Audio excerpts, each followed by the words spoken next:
welcome to another episode of You Don't Know Jack, Season 5, Episode 4. How's it going, Matt? It's going, man. You know, it's Lydia, as I like to say, it's just a long, strange trip. Yes, it's been a long time since we've been on the air. Well, look, life has happened. Life has happened. We both had travel commitments. Mm-hmm. Yes. Let's talk about that. Yeah. Let's get into this. I had work commitments, too. You had work commitments, and I just want to say that you survived said work commitments and came back and won a trial. So mazel tov for that. Thank you. So as my law partner said, it's like the 300. Have you seen it? You know, like a Spartan. He said, come back with your shield or come back on it. And I came back with my shield. You came back with your shield. And just for the record, because I need to feed you, because as you call me. You literally kept me alive. Yeah. I was like, well, listen, if you're going to trial, because there was a point in time where that might not have happened, then I will feed you because you survived your trip. And I still need it. You're still going to feed me tonight. For the record, as of this morning, since October 1st. Yeah. And this is not intentional, folks. Down 16 pounds. So my stomach is still hasn't adjusted from trial. I said to someone, they're like, 16? I'm like, 16. I'm wearing, like, by my version, very skinny jeans. That's good. Because the other ones don't fit. So, yeah, down 16 pounds from the angst and anxiety. Yeah. Be a trial lawyer, they said. It'll be great, they said. Yeah, great for your metabolism, I guess. Yeah, no, it's great for stress. I said to Lydia, I was, celebrating the fact that I was able to sleep until 5:08 this morning. The night before was 4:30. You're eking your way back. Yeah. No, I think it was good. And so you've had that, and then Tim and I took a break, and a very cool trip. Very cool trip. We were very lucky, and so we were gone for 9 days in a tropical climate. It was lovely. Ate some delicious food, and then came back. And when I traveled to a tropical climate, all I did was stay in my hotel room and worry. Yeah, and worked and worried. So it was awesome. But I talked to you pretty much. You did, because I really just I was in my own room working. And I was like, if you get through this, I'll make you matzo ball soup. I know. Yeah, and so that's what happens when you have a sports podcast partner who happens to take care of you. Who happens to understand my appreciation for one of the elite Jewish delicacies, Jewish penicillin. Yeah. So a lot has happened since we've been on. Yes. So let's start with the ladies. Let's talk about the women's WNBA. Yes. The W, as they're calling it, which I kind of like. It's rolls off the tongue a little easier. Because the NBA is the league. Yeah, the league. So the W, they have new national champs. The New York Liberty has won their first WNBA championship in franchise history, which was surprising to me since they were one of the first teams. Yes. They defeated the Minnesota Lynx. The series was amazing. It was such good basketball. It was incredible. And the exciting news about the whole entire year for the W is it was the most watched year. It was the most watched season. They killed it. Like they killed it in the regular season. They killed it during the playoffs. Playoffs and championship games were crazy. It was. And it was amazing and fun to watch too. And you could get the games. Like you could find the games easily. Yeah, the games were not hard to find. Yeah, they're on Amazon Prime. You could get them there easily. The commentary was great. Most of them were women who were previous professional basketball like players. Elite basketball players. Exactly. So it was super fun to hear them. And something that I noticed, and Tim actually noticed, he's like, why are they talking about the shoes? Why are they talking about this person's got a shoe deal? And I said, you want to know why they're talking about the shoe deal? Because that is just totally normal in men's basketball. Yeah. And in women's basketball, they're getting the same opportunities, and they're talking about it. I think in men's basketball, we don't talk about their shoe deals anymore because everyone knows that if they're an elite player, they have one. Right. So the kids know to go get their shoes. I think this is telling kids, not just women, but kids like, hey, this player's got a shoe deal. This one's got a shoe deal. Yeah, and you can get it. Yeah. We don't need to tell people that, Jason Tatum has a shoe deal. Okay, we know. Right. Or Steph Curry has a shoe deal. Or we know to look. You're like, I wonder what shoes Jason Tatum's rocking now. Like, what number's he on? What's KD on? What's Steph on? Exactly. But now, so I think that's why they're talking about it. Yeah, and I just think it's really cool. And a nice sweatshirt, by the way. Thank you so much. OH. I-O. Yeah.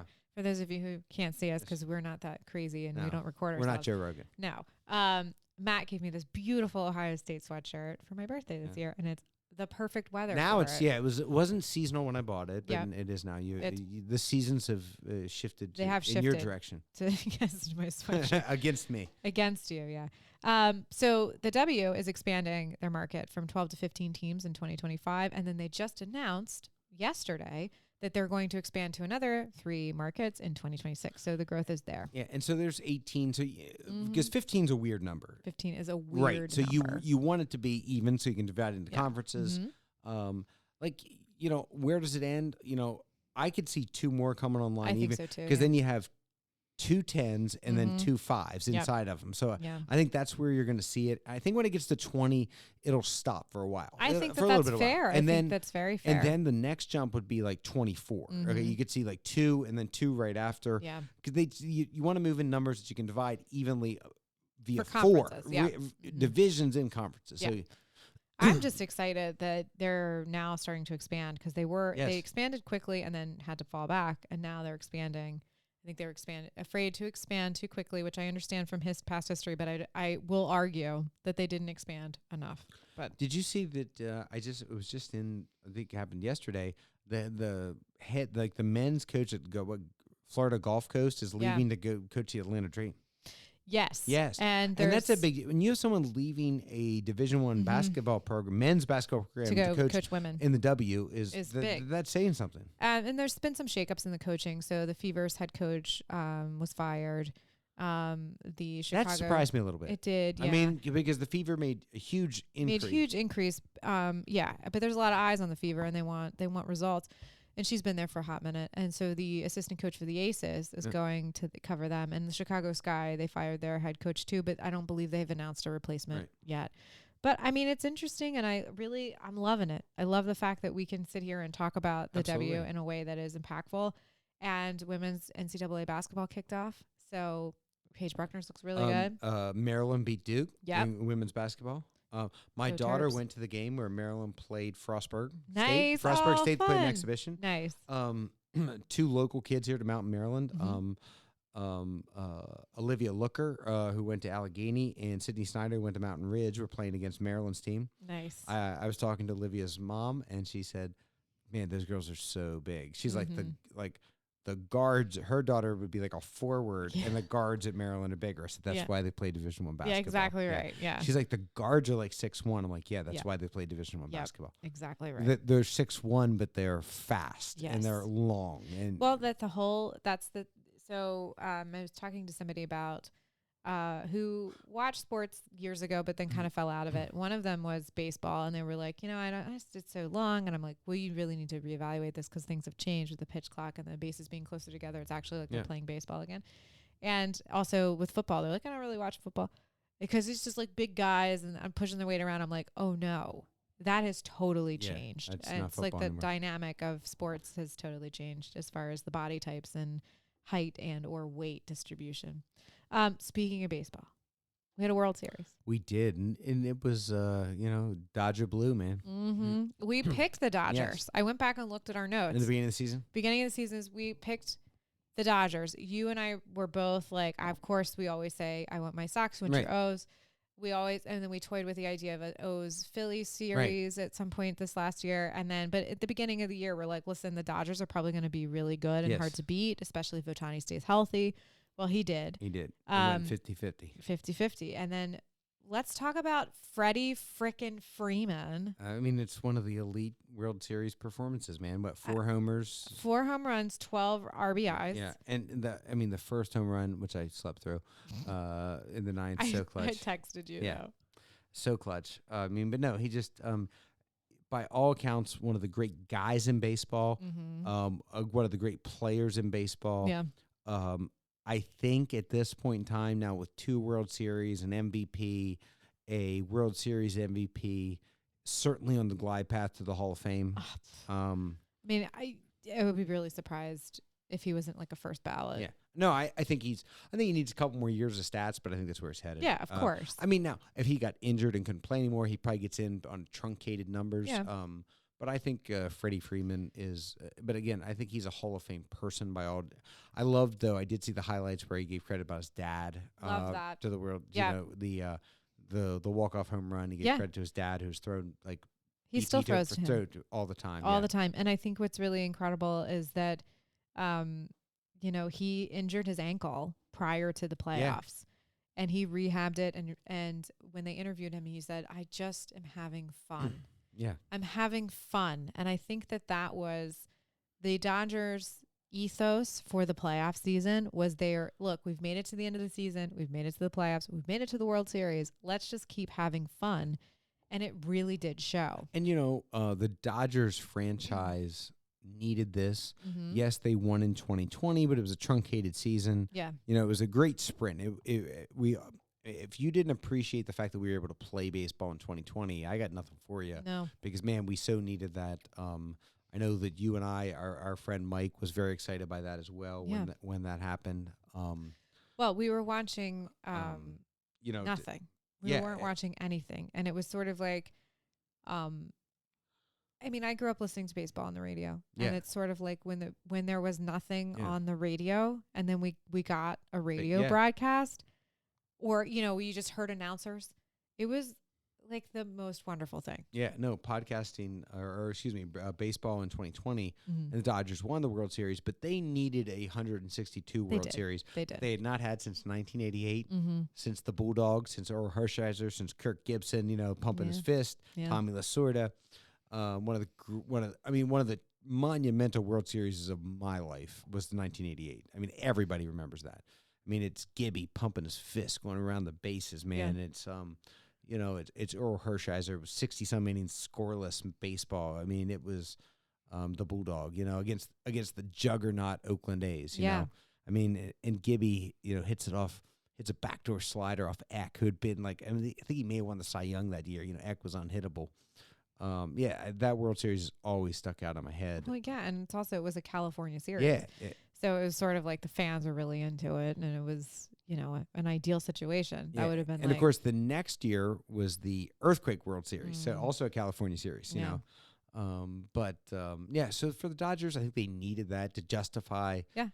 I guess you're the owner, you don't have to justify yourself to anything, but for what the payroll looks decision. like. Yeah, exactly right. I think it justifies it. And like I said, we've said this before, the Dodgers are America's favorite team because they have all your favorite players. Right. And what we talked about Freddie Freeman. The Braves are such a well-run franchise. Yeah. I'm not taking anything away from the Braves. It was one of the saddest things and thing I didn't really understand the Braves not re-signing Freddie Freeman. Yeah, I didn't either. I get they're financially prudent, but man, he was just such a cornerstone player. He was such a good player, coming off an MVP. And also, I just didn't get that. And I think Freddie, and he didn't get. He got 8 years, 160 from the Dodgers. Yeah. By baseball standards, pretty good deal. My thing is also Freddie Freeman is of the old school prior to the renegotiation of contracts for when they would give players their due earlier so they could be career players at their team that they wanted to be in. He had to make a financial decision. Right. But I don't think the Braves ever even made him an offer. They did not make him an offer, which I just don't understand. But hey, it worked out. They got Mookie. Again, one of the great trades in the modern era. And then, Shohei was everything they hoped he could be. Yes, and talk about showing up for your team. He dislocated his shoulder. Yes. He still came. He still was in a lot of pain. It was very visible he was in pain. But the fact that he showed up, I think, I think it mentally helped calm a lot of the minds of his fellow teammates, and they were able to perform really well. Well, and it's still, the Yankees weren't sure how his shoulder was. Right. So with him in the lineup, it still affects how you pitch to everybody else because you're worried about him in there. And so... Absolutely. Speaking of the Stankies, and we can call them that, the fans, Aaron Judge was quiet. Talk about not showing up. Not showing up. Aaron Judge was just silent, wasn't hitting nothing. And the fans, as we know, are the absolute worst in New York. And nasty people from New York. Nasty people from New York. Nasty people. Absolutely. And Mookie caught a ball up against the wall. And then two fans grabbed his glove and were trying to pull. He was in the air. Yeah.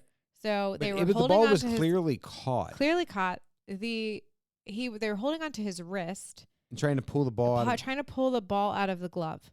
Now these guys were kicked out, which they should have been. But they were going to let him back in for the next game. Back in for the next game. My point is this.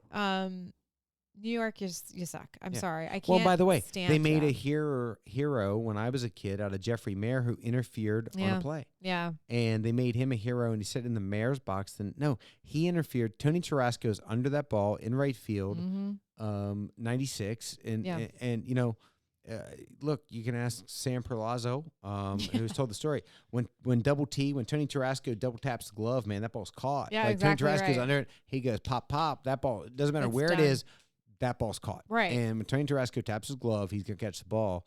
And the kid leaned over. They made him a folk hero. Mm-hmm. That's just an out. It is an out. And total scumbags. Yeah, I mean, I could not believe what I was seeing on the television. Like those guys should be barred for life. I agree. Yeah. From all ballparks. Yes. I don't want you anywhere near me, and this is ridiculous. You shouldn't touch a player. No, that's you do not touch. No, you do not touch a player. So that being said, I'm really happy that they lost the World Series at home to the Dodgers. And also Robert Kraft, without masseuses on board. I know. I'm sure the players were disappointed by that. Yes, sent his the Patriots team plane to New York as a thank you to the Dodgers, so that they could travel with their families and stuff like that back to Los Angeles, which I thought was great. I mean, he's dating his granddaughter. What a good guy. Yeah, he's married. That's Belichick. To his granddaughter. She's like 40 years younger than him. Bob Kraft is a special kind of guy. I understand, but hey, it takes all types, right? But let's talk about NFL since we're talking about Robert Kraft. Ravens are going up against the Steelers this Sunday. Yeah. That's in this area we got three different teams that people seem to support, and the Ravens and the Steelers is a very, very popular game. Yes, so it's going to be 7-3 Ravens, 7-2 Steelers. Yep. It's going to be a pretty evenly matched game. Now, I things I liked versus didn't like. I loved Tomlin on Sunday. He was interviewed, and he said, basically said because the Steelers just beat the Commanders. Yeah. And they were talking about Jalen Daniels being like Lamar Jackson. He's like, well, let's hold the phone. Yeah. He said, we're talking about a multi MVP. He said, right. Lamar Jackson, we call him Mr. Jackson. Yes. Oh, lovely. And then, so I certainly appreciated that. He said, we're going to see Mr. Jackson in a couple days. Yeah. And then you heard that meathead moron, TJ Watt, running his mouth, saying, oh, we keep Lamar Jackson in the pocket. He's no different than Zach Wilson, who flamed out with the Jets. Oy. I really wish people would think before they open their mouths. I wish, again, I think the only thing worse than living in the same neighborhood as the Watts would be living in the same street as the Harbaughs. Because the Watts are D-heads. I was going to say, they're not very bright. No. So the Commanders are playing against the Eagles this evening. The Eagles. The Eagles. 7-3 against a 7-2. It's going to be I think it's going to be a good game. Yeah, well, we'll find let me know out. how the second half goes. I'll let you know how the second half goes. I'm hoping you're going to feed me. I'm going to go home. I'm going to be asleep. I'm going to poke you. Yeah. I'll just poke you. You'll be like, if I don't fall asleep here. That's fine. That couch does that to people. I know. I'm sorry. It just happens. But, I think it's a good game. Jalen Daniels has shown out. He's been everything that the Commanders could have hoped and dreamed. Right. And the Eagles, despite some Saquon coaching questions and some what's that? Saquon, did you say? Oh, the jump, the butt jump. Jump and turnaround backflip kind of situation. But I was going to say the Eagles, despite like some of the smoke that's been around them, some of the questions with Nick Sirianni, they're quietly 7-2. They're a good football team. Listen, I'm not opposed to it. I've only heard Tim get really upset twice so far this year. So they're a good football team. They are, yeah. The Chiefs are still undefeated, and they take on Ty Johnson's Bills in Buffalo this weekend, which should be a great matchup of the quarterbacks. So, Josh Allen kind of stumbled a little bit, started off super strong, and then kind of stumbled the last few weeks. But I think he's getting his footing back, and Ty Johnson has scored pretty much every game he's been playing in, which is pretty exciting to see. Yeah, no, I think that's Ty's been great. Mm-hmm. It's very exciting. Yeah, so we've got that coming up, and then college football, which is also super exciting.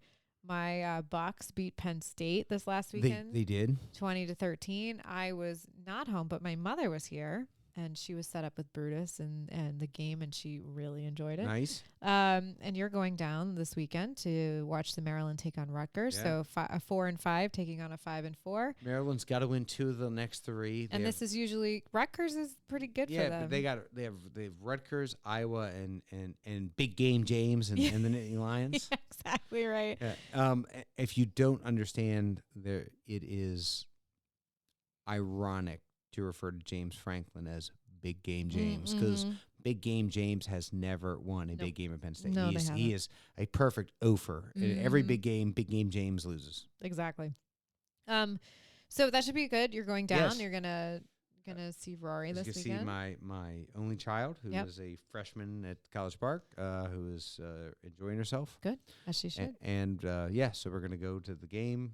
Have a early Thanksgiving at my brother's the next day. So Nice. looking forward to that. That's awesome. Yeah. Some undefeated teams in college that we're kind of keeping an eye on. Oregon and Indiana are both 10-0, and BYU and Army are both 9-0. Yeah. BYU got some help last week. I thought it was a foul, but the Utah fans are very upset by it. Yeah. Indiana's got a showdown, not this week, but next weekend, I think, against Ohio State. Yeah, they do. Mm-hmm. And, Oregon, Maryland, played respectable against Oregon last week. Yeah. But, yeah, so I think there's a and then Army's got Notre Dame coming. Yeah. But Army, I think both academies are both the two most prominent academies. Both played really good football. Yes. Army and Navy both. Uh-huh. That's going to be a big game in a couple weeks. It's going to be a huge game, yeah. Army against Navy. I'm always like to go Navy, beat Army. Of course, yeah. They're just here because from of our location. Yeah, absolutely. Yeah. Mm-hmm. But no, it's going to be an exciting game. And BYU is right now is absolutely set up to win the Big 12. Absolutely, and they're looking very strong. Yeah, so it's a good football team. Yeah, don't sleep on the Cougs. Don't sleep on those guys. No. F1 returns to Las Vegas after a horrible go of it last year with manholes that weren't put down properly, and it was late starting, wasn't it? Running really late. It was like a late start. They cut down like a bunch of trees, and they had to it wasn't handled properly. I don't think the people that were putting the course together did a great job. They did a test. They were doing time trials on the course, and a manhole cover was left kind of askew. Right. And that's the thing. It wasn't popped up. There wasn't a whole thing. But it was just up enough. Those cars are so low. Exactly. And anything can throw them off, and they're very, they're moving at a very high rate of speed, and it totally destroyed a Ferrari. It was not great. The ticket sales were just in the toilet last year, and so hopefully this year they're turning it around. Max Verstappen is Red Bull. Yes, and Lewis Hamilton. Mercedes. But then heading it's going to Ferrari. Very good. I got that before. Liddy did not have to tell me this. No, I'm just giving you an opportunity to let everybody know that you do pay attention. Yes. And it should be good. Those are your two top. Maybe you're going to see Sean Leclerc, who might come in a little bit. I don't know who he runs for. Who drives for? He drives for Ferrari. Okay. But maybe McLaren might do something. And what's it called? Like the connectors, or what's the trophy that they get? It's like the for the team. It's the Constructors Cup. Yeah. Yeah. Connectors, Constructors, whatever. It's exciting. But Red Bull has won that the last 2 years. Right. And prior to that, Mercedes. But Mercedes is having some issues with some engines and stuff like that. And working out and Lewis Hamilton's leaving, and they thought that he would be like long-term driver there. Sir Lewis, I believe. That's correct, Sir Lewis Hamilton. He's been 90. Something else that's kind of out of left field, and we're going to talk about it, is Mike Tyson is taking on a YouTube star, Jake Paul, in a boxing match that's happening on this tomorrow on Netflix. We were talking before we came on. We might be a very divided country now, but everybody wants to see literally Mike Tyson break the guy's neck. Absolutely. Mike Tyson is 58 years old. I don't know if you've seen any of the training videos that are out there. Champ still looks like he can throw a punch. Let me tell you something. I would not want to get punched in the mouth. His style is impetuous. It is. His defense is impregnable. He's going to eat his heart. He's going to eat his kids. Yeah. I mean, maybe an ear would be fine. Yeah. I'd be okay with that. But Jake Paul's going to learn that everybody's got a plan if they get punched in the mouth. Exactly. And hopefully it comes fast and furious, and that'll be the shortest fight we ever watch on Netflix. He's going to eat his heart. He's going to eat his kids. All praise be to Allah. Oh, my God. So we had a little election last week, and Maryland was blue, and everything else pretty much wasn't. So that's where we are. Yeah, it was. I will say, what were you doing on election night? Did you watch things come in? Did you take a break from it? I was how watching are you feeling things about come in, and I could start to read the tea leaves and know the numbers. Yeah. Just sort of how I thought things were going to play out. Mm-hmm. They did play out the way I unfortunately saw them. Mm-hmm. Things that I did like, Maryland was previously had 7 Democrats and 1 Republican in Congress. They are now sending 6 men and 2 women. Mm-hmm. So we elected women, both here in the 6th Congressional and in the 3rd to replace John Sarbanes.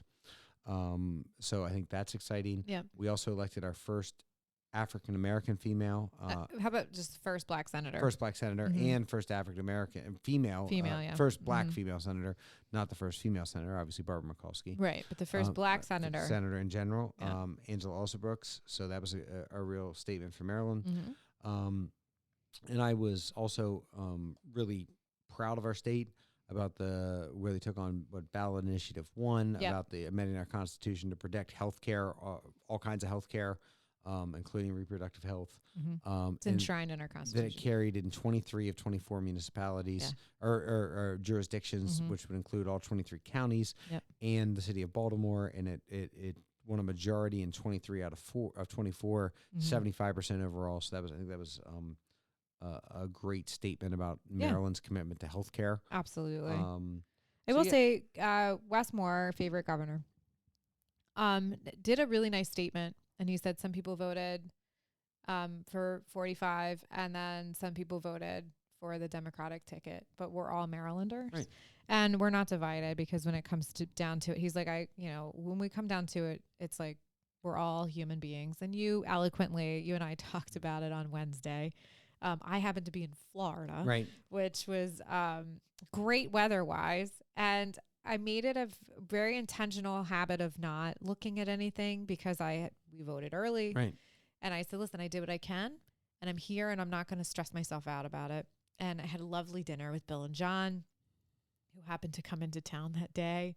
And I said, let's just not talk. Let's just enjoy each other's company. Let's just be together and do something really lovely. We went to dinner, had a nice dinner. And then the next day we found out the result and we said, F it, let's play pickleball and not think about democracy for a little bit. What I will say is whether I agree with what the outcome or didn't or is or isn't, I don't. But that's, that is what the democratic process looks like. And unlike what they did 4 years ago with the... Funny how there wasn't any fraud this time. Yeah, I mean, but no. I always harken back. I said that to you. I harken back to George Washington, said to John Adams. Of course, President Washington didn't run for re-election the 3rd time, but still shook hands, said, I'm fairly out, you're fairly in. It is one of the great moments in the United States for the world when there is an inauguration day and the other party's president or shakes hands with the now from the president-elect to the president and essentially that peaceful transfer of power. So I respect that process. Again, whether I like the results or not, I respect the results. As I said to you, I take umbrage when somebody says we're going to make America great again. I think we've been great for a long, long time. Even though it's not always popular with the progressive wing, I do believe in American exceptionalism.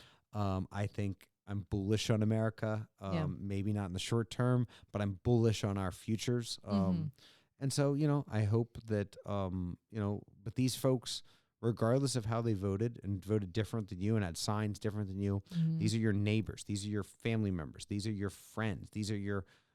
And the ties that bind us are much stronger than the ties that divide us. And I do believe that. I think we need to get back to, because the election cycle is exhausting. Yes. And I think that everybody is over it. It frays us. It does. It does. It's so divisive. And I don't like it. And I've said for years that I really wish the one thing we could, and this is never going to happen, but I'm like longing for the day where it doesn't matter what you look like, who you are. It's like candidate A, candidate B, candidate C. These are my platforms. This is what I'm going to do. And then you vote strictly on that. And then that's the person that does the job. It doesn't matter what they look like or how they sound or anything like that. It should be about policy and platform. And if you take personality, looks, voice out of it, then you get the best possible result. And I think that, if you'd sat down people and said, okay, we're going to ask you, would you prefer this or this or this or this, A or B? And you did that on all the policies going down with not allowing them to know what candidate is candidate, whatever. And I think there would be a lot more commonality, or people might vote differently. Right. And I think that is why I don't believe there should be as much money as there is in politics. There's like There's a lot of it. There's a lot of it. Our vice president raised $1 billion. Yeah, and she used it a lot on text messaging, which is fine. But now I feel kind of like we had a great relationship, and she just stopped. She just ghosted us. Yeah, but I know what But here's what I would say: if your candidate won,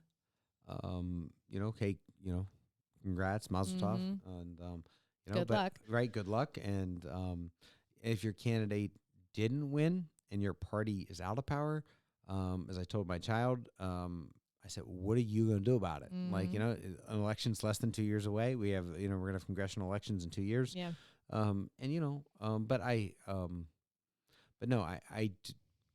I believe it might be tested, but I think democracy the democratic republic that we have will hold. Yep. I certainly hope that. I was somewhat optimistic when I saw some of the first kind of rollout of cabinet folks, kind of some traditional folks. And now, not so sure. Maybe they're getting out of a clown car, but hey, elections have consequences. Yep. I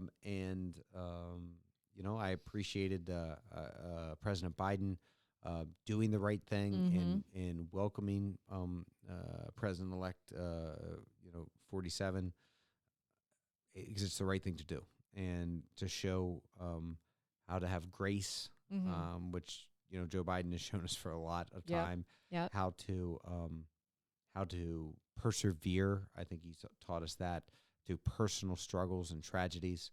I think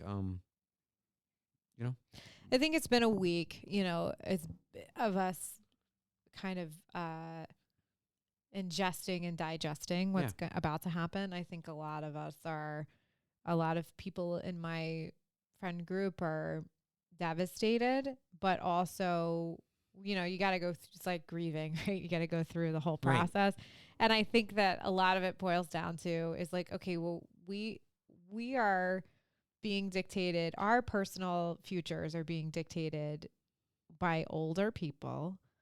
But then also you look at the people that voted for 47 incoming. And it was a lot of younger men. Right. So you're saying, okay, like, what's that all about? And like, what's going on there? They've been suffering about how hard it is to be a white man. And I'm laughing too. Yeah. I mean, that's the funniest thing to me. It's like this. Listen. It's an epidemic, apparently. I know it's brutal. The burdens. Tell me about it. How is it? I mean, from your side, is it hard? I know how Hercules feels. The weight of the world. But listen, but better days are ahead for those persecuted like me and like the difficulties, the struggles of being a white man in America. Look, we're gonna have 4 years and we have to do whatever we want. Well, we have 2 years of that. Listen, it's gonna be like in my office. It's gonna be like just all you need to do is watch Mad Men. That's what's gonna be like for me. Like I'm gonna just smoke in the office. I was gonna say like drink in the office. Slapping secretaries in the rear end. It's gonna be great. Man. Wow. Yeah. Wow. Yeah, but no, listen. No, of course not. Obviously, I'm being sarcastic. Yes. But again, I don't understand why some of folks that look like me feel like it's been so hard to be a white man in America. Yeah, it is not. I mean, I can't help but laugh when I say so funny about the struggles of being. I know you said it so perfectly. Yeah, it's one of those things where I'm like, oh my God, really? I'm sitting here. Like I will always say, I've said on this podcast multiple times, I don't know what it's like to be a black man in America. I don't know what it's like to be a black woman in America. I don't know what it's like to be a woman in America. I guess I don't know what it's like to be a white man in America because I don't understand this great persecution that I've supposedly suffered. I'm like, I think a lot of it has to do. So people are very, and usually people in that group, the angry white man group. There's also another term for them. I used to call them incels. Yes, incels, right, exactly. They are incels. A lot of these, So I don't... Google that one. Yes. And then also Google how Germany is fixing it. Yeah. So my thought to them I don't is want to take German advice on much of it. do you know what they're doing? No. They're paying prostitutes to Of sleep with course, these there men. you go. Yeah, just take this with the vitriol from them. Yes, and it's working. Yeah, good. There you go. So maybe we do that. Anyway, so my point is they maybe the Germans finally had one good idea. Maybe they did. I mean, You it's know, not a maybe place. they did. When I think of good ideas and angry white men, I don't usually look to Germany for the guidance there. You know, we've seen with last year. Well, maybe they've learned from past mistakes. You know, 90 years ago, so it's a group of angry white men too, and we saw it exactly that way. right. That's really what they were. I know. That's a bunch of angry white guys. But see, that my thing is they're really concerned about how other people identify, but they're really pigeonholing themselves into this demographic that they're creating for themselves. And I think, you know, you can't. I really liked, you know, people just need to mind your business. Mind your business. That's it. Mind your damn business. It's like, did I ask for your opinion? No, then don't. I don't want it. Then shut up. You know. So it's sort of like you have to. It has to go both ways, and you can't like not wear a mask and then tell somebody they don't have body autonomy. Right. So, you know, it's very hypocritical and it's very unsettling. But I think the past week you've got to basically protect your mental health as much as you can. And RuPaul had this great thing. It says you can look at the darkness, you can't stare at it. And I think that you can see it. Don't get sucked into it. Create your own joy. Create your own community. Create experiences that you can be productive in. And don't get caught up. Don't stare into the darkness. Well, and I would reiterate my point is don't forget, regardless of how people voted, these are your neighbors. These are your friends. These are people you have a lot of commonality with. You might not see it overtly, but the commonality exists. There's so many things that I know it feels different, okay? And there's certain issues that we can't agree on. Yeah. But you start stacking in all the issues we agree on. We agree on more than we don't. Yeah, just and I think it goes for both sides, though. Yeah, it absolutely goes. No, listen. I am not an enemy of this of the country. Now listen. I one thing I was happy about is there's 2 dogs downstairs. Yes. And listen. With 47, our pets are going to be safe, you know, like, I mean, you know, no one's going to eat our pets, you know, but no, listen,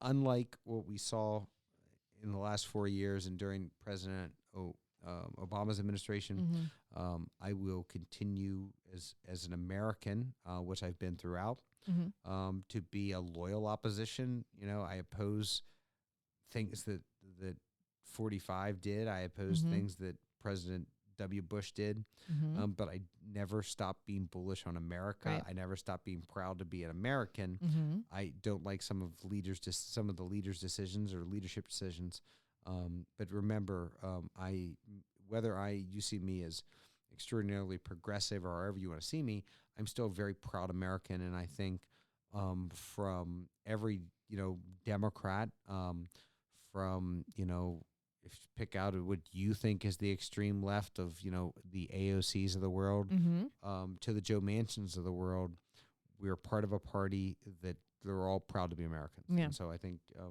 and just like, again, our friends on the right to center right, they are our neighbors, and there are, and again, they have a different view on how it should be, but doesn't mean they're not Americans. Doesn't mean that they're not, patriots.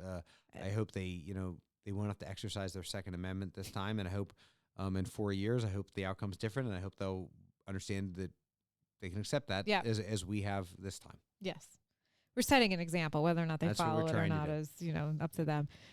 So one thing, Phil Lesh. We have to talk about Phil Lesh.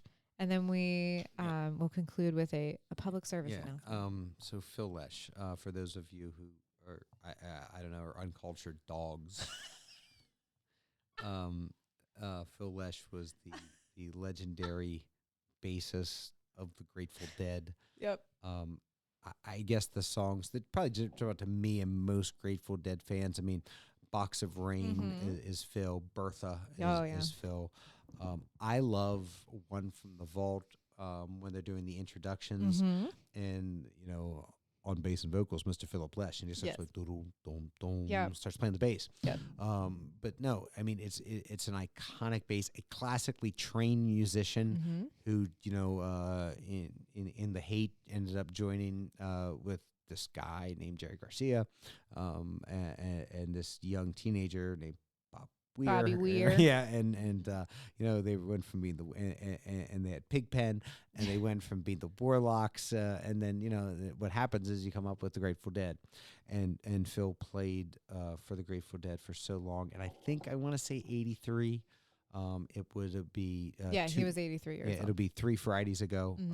I know that because it was my 5th day in the jury trial. I know, and I was like, and I looked at my phone, and I had like 9 texts, and they were all saying, "Man, Phil." Yeah. And it was like, I think Lydia's just said, "Wow, Phil," and I was like, "What?" And I sort of thought that was what the answer was going to be, but no. Listen, as I said to Lydia, we're talking about the elections and something I got my daughter. And I said, but we're still grateful. You are, absolutely. And there's few people in the world that personified what a long, strange trip it's been than Phil Lesh. Yeah, I mean, it was on his second liver. Yeah. I mean, he was, he and his wife drove to a lot of the shows because they really wanted to drive through and see the scene before a show. And I think the farewell tour was really poignant for him. And I think he was touring with them for a while. I don't know if I think it was about 3 or 4 years ago he decided he was done. I think he may have played 1 year with the Dead and Company and just that he was just too old, man. He was just like, man, I just can't do the wear and tear. It's a lot of that, and I think personality conflicts. Yeah. So it's sort of like you're in the band for a really long time, right. And obviously that cracks start to come. But I think that, and it was also a band without much leadership is how they sort of liked it. Yeah. And I think when they became Dead and Company, there's somebody who's clearly running that band who has a larger ownership interest with John Mayer. And I think, with Bill Kreitzman has either left or was fired. Left. Well, it was debatable. I think Bill Kreitzman saw it as he was fired. So how about this? We just say there was a parting of ways. Bill Kreitzman, obviously, one of the original drummer of the Grateful Dead. Obviously, Mickey Hart plays the drums too and plays percussion. But Phil is, he is off to the next journey. He is, and what a great. I've seen Phil, and it was great. We had a nice little time. I saw him at Merriweather, and Phil had a lot of fun. And he did, and he didn't like missing. He was, he probably was, didn't get as much attention or credit as Jerry and Bob. But man, he had a devotees. Like Phil definitely had a group with a sect within the sect that were big Phil fans. And it's like Page side is the Rage side. You know what I mean? For Fish. Yeah. And he could do but man, I mean, Phil had some iconic, kind of bass rhythms that he laid down. Yeah. I mean, but he was, wrote Box of Rain about his dad dying, which is, one of those songs that I do turn to when there's times of loss. Yeah. Sort of like for me, it's like that. And it's like, when someone dies, you think about like that. You think about like Ripple. You think about like Broke Down Palace. And there's certain Grateful Dead really do death really well. Unfortunately. Well, it's in the name, you know? I mean, no, the one job you never want is to be a keyboardist for the Grateful Dead. Man, I mean you might as well be like a king crab fisherman, man. Like that is like Bruce Hornsby got out. Yeah, I mean, but he never took the gig full time. This is true. He just kind of played. He was fantastic with them, but I mean, but no. So Phil, like I said, it was a long, strange trip for him, and he's, as Robert Earl Keen would say, the road goes on forever. Yeah. Another singer songwriter that I love.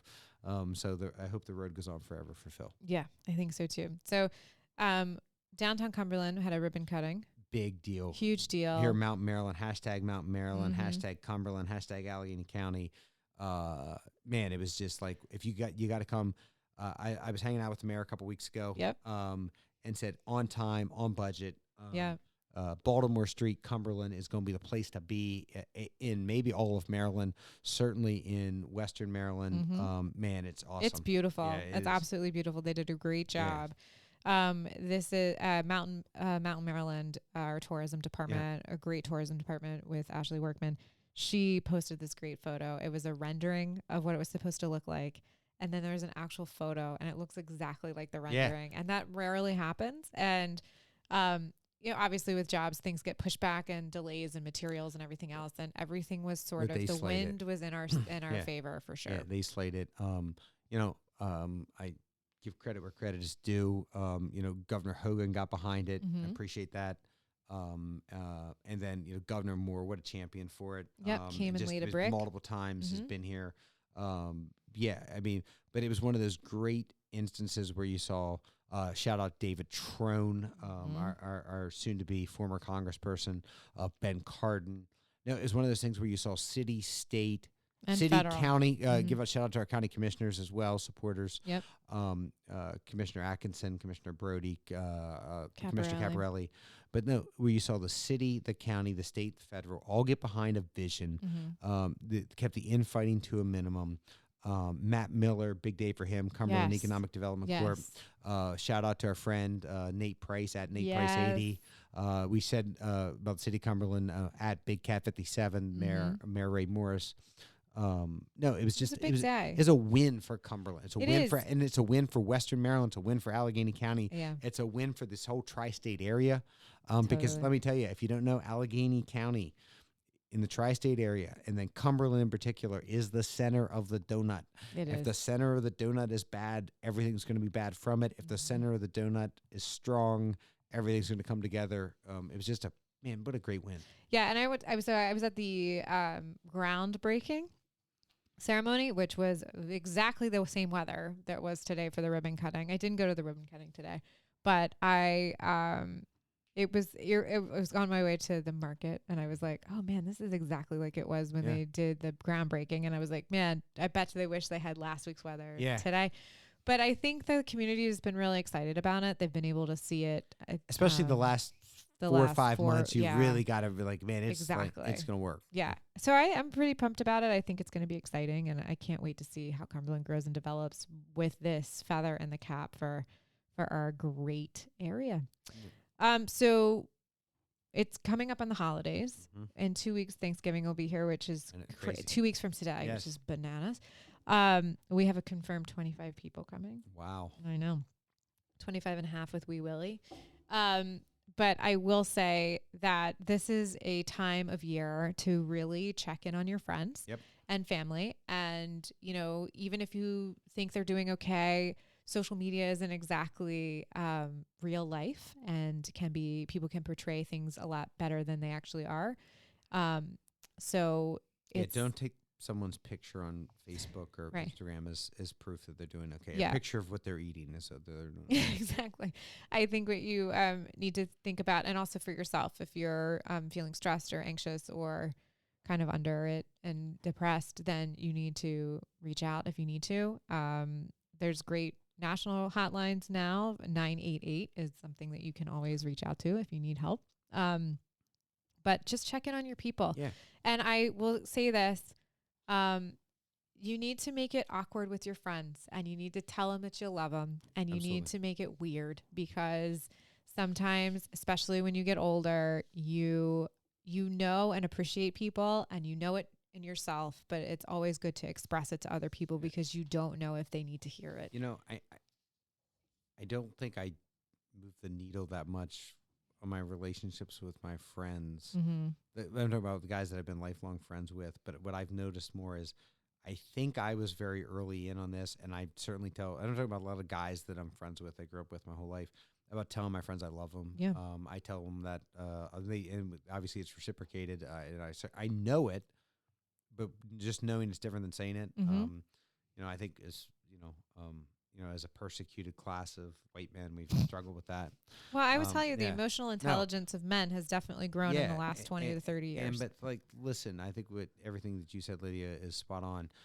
It's checking in with your friends, and even if things are great for you, but man, if you get a hunch, a feeling, just haven't heard, you get a bad vibe, man, go see your friend, go talk to your friend, pick up the phone, call them. Yeah, call them. Don't text them, call them. And the converse is true. If you're struggling, this is a perfect excuse without you having to say to your friend, I'm really struggling. Not that you shouldn't, but you can say like, oh, it's the holidays, man. I thought we'd get together. Let's meet up. Let's, press people to meet up if you think you need that, And Lydia obviously said about, if it's suicide prevention, and the same is true with like, man, if you're struggling with other demons or vices, man, get to a meeting, to, reach out, call a buddy and say, if you're teetering and you're really, you've leaned in on the sobriety issues, and you're getting worried, reach out to a friend, reach out to your sponsor, reach out to whomever, somebody. But man, you don't have to white knuckle this anymore. No. Like that ship has sailed, man. There is no prize for just toughing it out. Yeah. You don't get any extra, anything extra from that. Yeah. And also this is a tough time of year because, the time change, it gets dark early. Yes.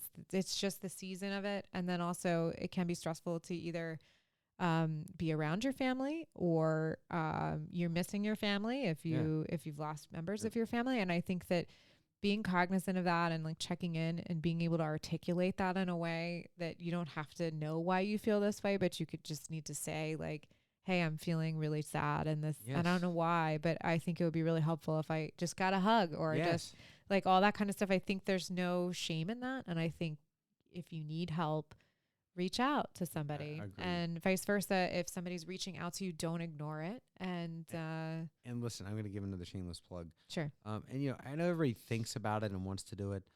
Don't forget, as you said, Thanksgiving is 2 weeks away. Yeah. There's lots of folks that don't have enough food. We're the most advanced and most powerful nation that the world has ever known. Yeah. But we still deal with food insecurities. So, Western Maryland Food Bank. I'm a proud board member of the Western Maryland Food Bank, but I'm still going to give a shout out to the Western Maryland Food Bank or anywhere you're listening to. Trust me, no food bank has ever said, man, we have too much stuff. There's never enough food. And listen, if you're worried about it, then write us a check. There's people that need help. Your local food banks are truly one of the safety nets of your community, and just don't ever lose sight of that. So I always want to give a plug to. We will put a link in our show notes to Western Maryland Food Bank, and if you live someplace nationally, then look up your own national food banks. Another one of my favorites. I do it locally, Western Maryland Food Bank, because we have the Bagman program. Yeah. But man, No Kid Hungry. Yes, that's a great. I love No Kid Hungry. My man Guy Fieri is a huge supporter of No Kid Hungry, and I'm here for that. So food insecurity in general, but let alone child food insecurity. Yeah. But really, as I said, we're the most powerful nation that the world has ever known. The only thing that's rivaled what this great society has, it was called Rome. And I don't think we've been rivaled since. I think on their best day, the British Empire couldn't be us. Yeah. But they may have been a small but mighty nation. We are a large and mighty nation. And we're the most prosperous nation the world's ever known, but we still have folks that don't know where their next meal's coming from, and we're better than that. Yeah. So, and by the way, I think that's across party lines. That's one of those things. Yes, of course. I think one of the things that unites us is the thought of any person not having enough to eat bothers every American. It totally does. So don't lose sight of that. Again, when I talked about things that unite us, that's something that unites us. Yeah. It absolutely, positively unites us. Yeah. And listen, when you see that guy on the street and you want to be like, what a bum, this and that, maybe say like, hey man, can I get you a sandwich? Yeah. Exactly right. And not just this time of year, but we should be more cognizant of it this time of year, especially if you live in colder climates, about these folks that are homeless. I know for some reason it offends people when you say the unhoused, like that we're too woke, but fine, I'll use homeless.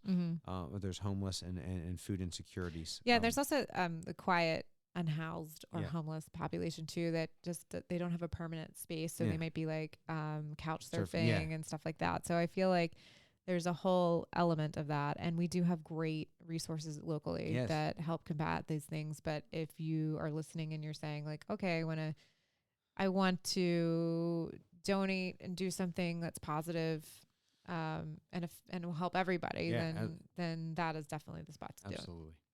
Well, so check on your friends. Check on your friends. Tell them you love them, and then sit back, relax, play a little Grateful Dead. Play a little Grateful Dead, and tune into that Mike Tyson fight, and hopefully we get the result we want. Yeah, tune in, turn on, drop out. There you go. So that's season 5, episode 4 in the books. In the books. So the episode 4 also like the LJ, like Larry Johnson. He was 4 for the Running Rebels. Yep. I should give a shout out to 4. You know, number 4. Yeah. One of the most scary basketball players I've ever seen in my life. But no, so. Lydia, if you've just found this season, obviously, and we tell you it's season 5, episode 4. Yeah, it obviously speaks to the fact that there's 3 previous episodes this season and 4 previous seasons. There's 3 episodes, and 4 seasons. Mm-hmm. We got a lot. So where can people find that? We are on iTunes, Stitcher, Amazon, Google Play, Spotify, Audible. Love Audible. iHeartRadio, Deezer, Player FM, Samsung, and we're also on YouTube now. You can just type in "You Don't Know Jack," and you will not see our beautiful faces, unfortunately, but you will see a lovely logo, and you can listen to us there. And you can also say what Siri, you can play us. Oh yeah, hey Siri, hey Google, hey your Mom. Mother. You know. You can find us on Facebook. Yes, at You Don't Know Jackpot. You can find us at Twitter at JackYDK. Yes. You can find Lydia on Twitter at RTL Pod. Can you find us on Insta? Yes, we're on Instagram too. Yes, JackYDK Pod. And you can find me at JMGGMPG. Awesome. See you next week. See you next week.